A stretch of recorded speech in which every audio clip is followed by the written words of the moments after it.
So, Renzo, yesterday I attended my monthly spiritual retreat, which is a book club in Spanish Oh, organized by my beloved public library. And we discussed a book of short stories, but all science fiction stories. oh, And wow. as usual, science fiction stories spark very interesting and very profound conversation topics. We talked about AI, new technologies, death, life, what does it mean to be human, etc., etc. I love that. I have to say, though, first, when you mentioned spiritual retreat, I thought you were about to tell me that you went to like a Buddhist temple where you were, not speaking for the whole weekend. I've done that too. Check. I'm sure you have. That Been doesn't there, done surprise that, me. got the shirt. But sci-fi book club, that's actually a little bit more in my alley. How was that? It was great. I mean, it's a general book club. It just happened to be that yesterday was about a science fiction book. But the reason why I'm bringing that to this show, which this show is, Oh, yes. Thank you for bringing us back to earth. Just a Spanish phrase. That's the name of this show. It is the companion podcast to News in Slow Spanish. But here, in Just a Spanish Phrase, we take a common idiomatic expression in Spanish each week and we dissect it. We look at the origins, we look at its uses, some fun stories, and, we'll see where the conversation takes us. exactly. And the phrase we selected today, just because it has to do with the science fiction book club. I'm curious how it connects to the science fiction book club, because the phrase is adios rogando y con el mazo dando. Exactly, which is something like you can pray to God, but also work. Yes, exactly. Literal translation would be, I guess, keep praying to God, but don't stop hitting with the hammer. Yes, exactly. Mazo, pray to God, but start hitting Yeah, with the mazo hammer. is more like mallet, but the same idea. It represents work. It represents effort. And this phrase is saying that. It's saying, pray to God or your God, but don't stop working while you do it. Exactly. And the reason why I brought up the science fiction discussion was that you hopefully probably agree, Renzo, that most of science fiction stories tend to be dystopic, right? It's always like 1984, you have Big Brother watching you, Brave New World, everybody's happy, but because of that happiness, they're completely controlled. The Handmaid's Tale, Yes. It's a horrific society, and most of them are based on what's happening right now. If you imagine a future where it continues happening.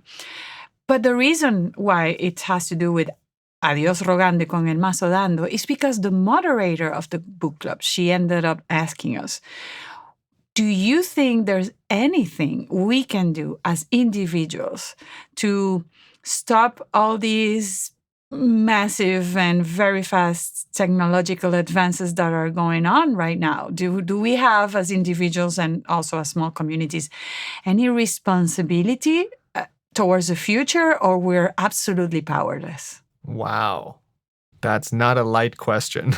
But very good. And, I have to say, tying it back to science fiction, I think that really speaks to that underlying subconscious fear or anxiety that we have as a human race around technology in general.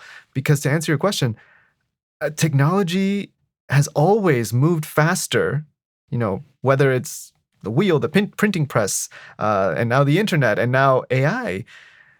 It's always moved faster than we can keep up with. And that feeds into the general anxiety that we feel around technology, and that informs science fiction writing, because so many of those stories go to that dark place of what technology will do when it gets away from us. Yeah, but also it makes us feel powerless. It makes us feel the big companies that are racing right now for the control of the AI, super intelligence, they're out there.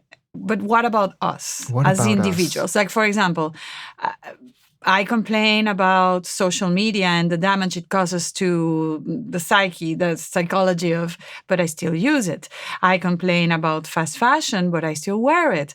I complain about how the data centers are draining the earth resources, but I still ask ChatGPT tons of questions all the time. So am I... Yeah, and the list goes on. Absolutely. Exactly. As individuals, I think the key might be finding a balance. Because yes, in an extreme, we could become Luddites and renounce technology. We could be very strict and stop using anything and everything that has AI. Or, to name a few other examples, like stop eating processed foods. And I mean like any kind of processed food, right? It's very difficult. Like the trappings of modern society make they're it very difficult to escape. Exactly. That's why they're traps. But as individuals, we can still make choices. So it's not a direct contradiction to these larger than life trends, right? But they can still influence. And, you mentioned individuals, but everything that the individual does ultimately informs the society. First at a small local level, and then it grows from there. Yeah, and for example, adios rogando y con el mazo dando, Yes. we can hope this technology evolves to help us as individuals. There was an interview with Elon Musk recently where he says that money, for example, will be completely useless. So we're going to be, if you work, it's because you want to, not because you have to. That's a big shift in paradigm. If that happens, that would be great.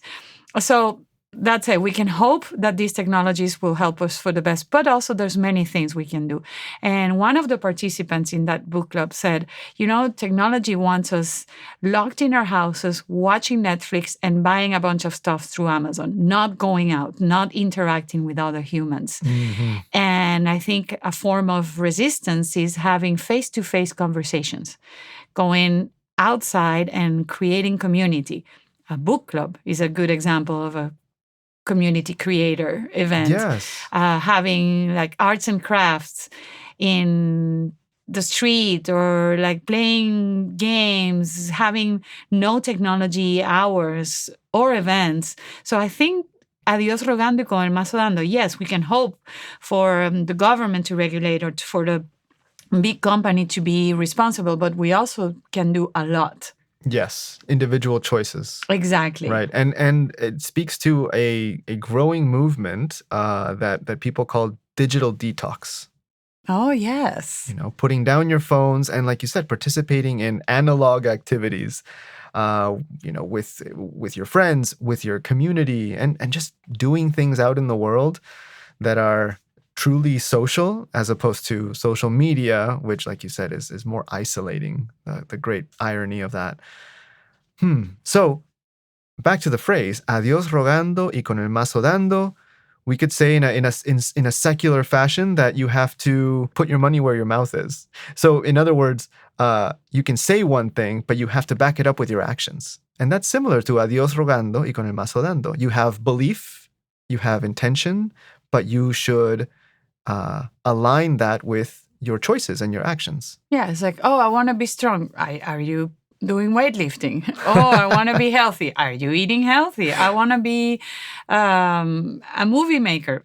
Have you made any movie? Have you made any? Yeah. So it's not enough to just be a wishful thinker. Exactly. In other words. You need to act. And that's one way that the phrase gets used. Adios rogando y con el mazo dando, sometimes used to point out hypocrisy, Like if someone is all talk but doesn't back it up with their actions, like you said, like going to the gym if you want to get fit. Like, well, are you actually going? Or are you making different choices? And so that phrase can be used to point that out. But where does it come from? Let's take last few minutes that we have here today to talk about the origin of the phrase, which, of course, as you might have guessed, because it does mention God. Dios, God, Mm-hmm. It has biblical origins. But its first written appearance, we can trace it back. You know what's so funny? Little aside, with biblical phrases, we have so much, we have better historical record of these, because for so long, the church and religious things were the primary way that things were recorded and written about. And when the printing press was born, what they What did printed they was print? the Bible. Exactly. So 1568 was the first appearance of this phrase in a book titled Filosofía Vulgar by Juan de Mal Lara. Wow. Yeah, so 1568, old. And itself is derived from a legend, a folk tale about the cart and the saint. Have you heard this? No. Okay. So basically, a person is driving around in his cart, in his wagon, pulled by a horse. And all of a sudden on the road, they find a muddy patch of the road and the wheel breaks. Okay. And so then the driver of the cart, the owner of the cart, cries out for a miracle and prays to Saint Bernard to fix the cart. And Saint Bernard appears and says, Yo rogaré a Dios. I'll pray to God. Yes. Entre tanto, tú da con el mazo. In the meantime... Oh, so yeah, I can help you fix this tire, but you have to do it. You have to do it, exactly. I'll pray to God while you pull out your mallet and try to fix the wheel. I love it. Yeah. Okay.